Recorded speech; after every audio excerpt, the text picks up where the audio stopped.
Estamos de volta, segundo bloco do Antenados na Geral, ao vivo. Estamos falando sobre lei da semeadura. Primeiro bloco nós temos uma explicada, agora o segundo nós vamos entrar um pouco em debates mais polêmicos, porque muitas pessoas têm a simples concepção que o que você planta, você colhe.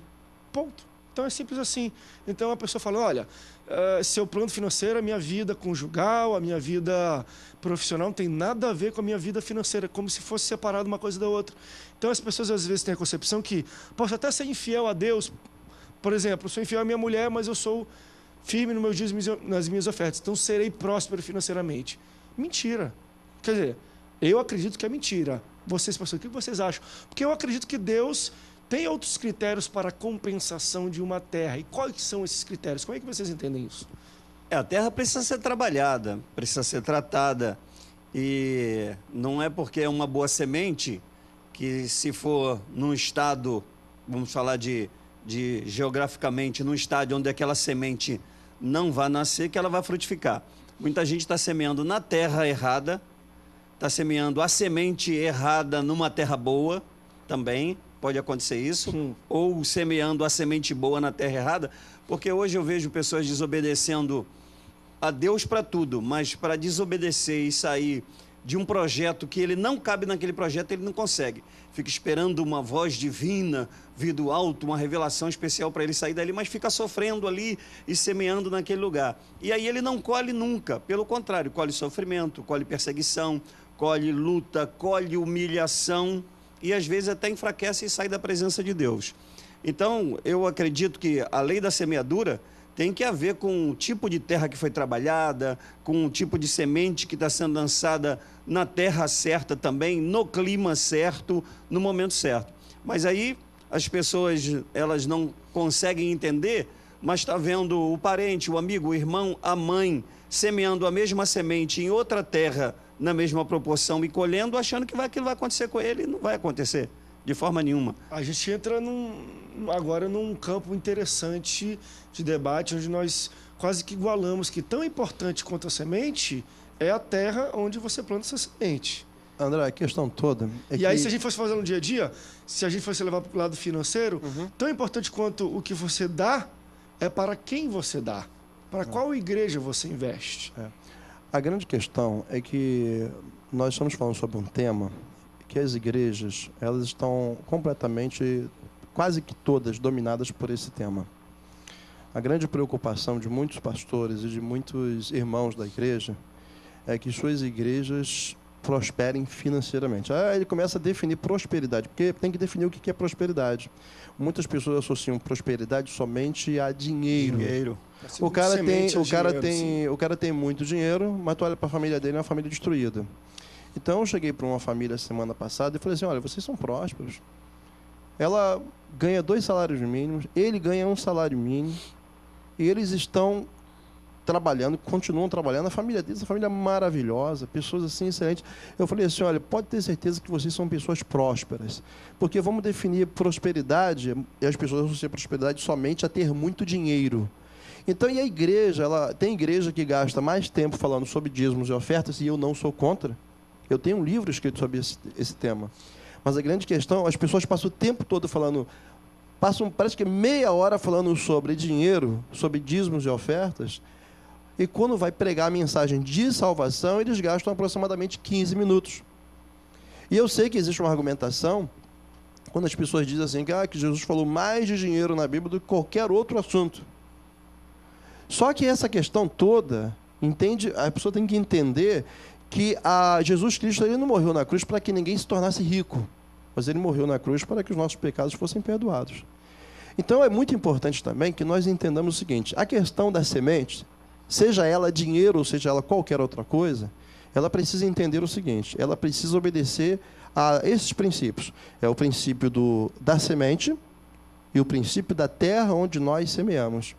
Existe, eu acho, como o pastor estava falando, existem pessoas que não são, nós estávamos conversando aqui, pessoas que não são comprometidas com Deus, mas eles querem ficar na dependência de alguém que é comprometido com Deus. Aquele irmão 6 horas, aquele irmão que chega 6 horas por mim, 6 horas por mim, ele está sempre pedindo alguém para orar por ele, porque ele mesmo não tem disposição de orar. Ele assume o compromisso de ser dizimista e manda o dízimo dele pelo envelope, mas ele não assume um compromisso com Deus, com o Senhor da causa.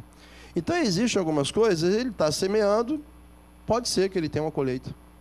Mas isso não quer dizer que ele tem felicidade naquela colheita. Ele tem a paz naquela colheita. Entendi. Então, é muito importante isso. Agora, uma outra terra muito importante, que eu acho que é muito importante nós sabermos aonde nós vamos semear. E eu acho que isso é importante. Por exemplo, eu tenho uma ênfase muito grande em missões. Eu acho que quem semeia em missões está semeando numa terra muito fértil. Quem semeia em qualquer programa, qualquer coisa que consiga chegar ao maior número de pessoas e com o objetivo de comunicar a mensagem salvadora de Jesus Cristo, ele está semeando numa terra hiper fértil. Mas o que nós temos visto? Pregadores indo na igreja e se colocando como essa terra fértil. E as pessoas, eu vim aqui conversando com o meu concunhado, o pastor Melquisedeque Coelhão, está comigo ali, ele falou uma coisa interessante sobre uma situação de um rapaz que chegou na igreja com uma moto e o pastor falou para ele que ele ia ter que semear aquela moto, porque se ele não semeasse aquela moto, ele ia ter muita dificuldade.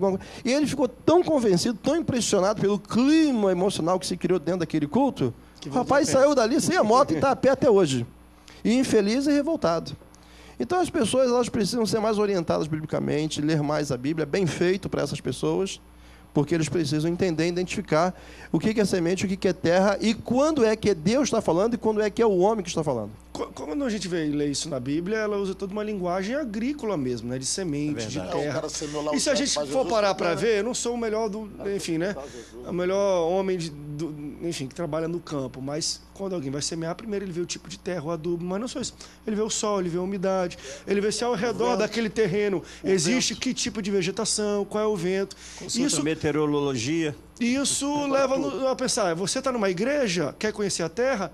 Vê ao redor, vê o histórico das pessoas, vê as pessoas que congregam ali, qual é a relação delas com o pastor, qual é a relação, talvez, dos membros com o esposo, com a esposa, se são membros que têm uma família próspera, uma família unida. Eu acho que tudo isso vale a pena, porque, de fato, eu conheço casos de pessoas que fizeram da maior boa vontade, amavam a Deus, fiéis, e, olha, investiram na obra, colocaram dinheiro e nunca conseguiram plantar. E algumas pessoas até falam, meu Deus, mas é pecado, o que é? Não acontece, parece que o negócio não anda. Quando a gente para pensar, olha, não adianta só ser uma boa semente, tem que ser uma boa terra. E isso é muito complicado também. Como é que pode a gente entender que um homem é fiel a Deus, ama a Deus, investe na obra, mas aquilo não prospera não por questões dele, mas por questões terceiras? É meio complicado também isso. A gente fala pode isso, não ser questões terceiras, mas pode ser algumas questões dele também no passado que precisam ser ajustadas e às vezes a pessoa não entende. Por exemplo, para a gente não pensar em pecados hereditários ou pecados no passado que não foram perdoados. Eu estava tratando de um casal que vive bem, que o sujeito sustenta bem a família dele, cuida bem da família dele financeiramente, mas que no passado ele teve um problema e teve um filho no passado em que a esposa não permite que ele sustente o filho dele do passado. Olha, é a própria carne dele, é o sangue dele, mas ele não pode chegar perto, nem pode dar dinheiro, não pode alimentar. Eu falei para ele, irmão, como é que você quer ser meu amigo se você não alimenta a sua própria carne? Como é que você pode cuidar de mim? Como é que você pode tratar de mim? E aí está semeando aqui a boa semente, nos filhos aqui, mas lá é o mesmo sangue, é a mesma carne, está atrelado a ele, pode ser alguém do futuro que esteja mais atrelado ainda, e aí quer colher? Quer receber coisas boas, aí fica complicado, fica difícil. Eu posso falar um pouquinho? Olha só. Eu te faço uma pergunta, pastor. Uma pessoa que é fiel no dízimo e na oferta financeiramente, independente das relações dela com a esposa, com Deus e tudo, ela vai colher, vai ser próspera nessa linha financeira?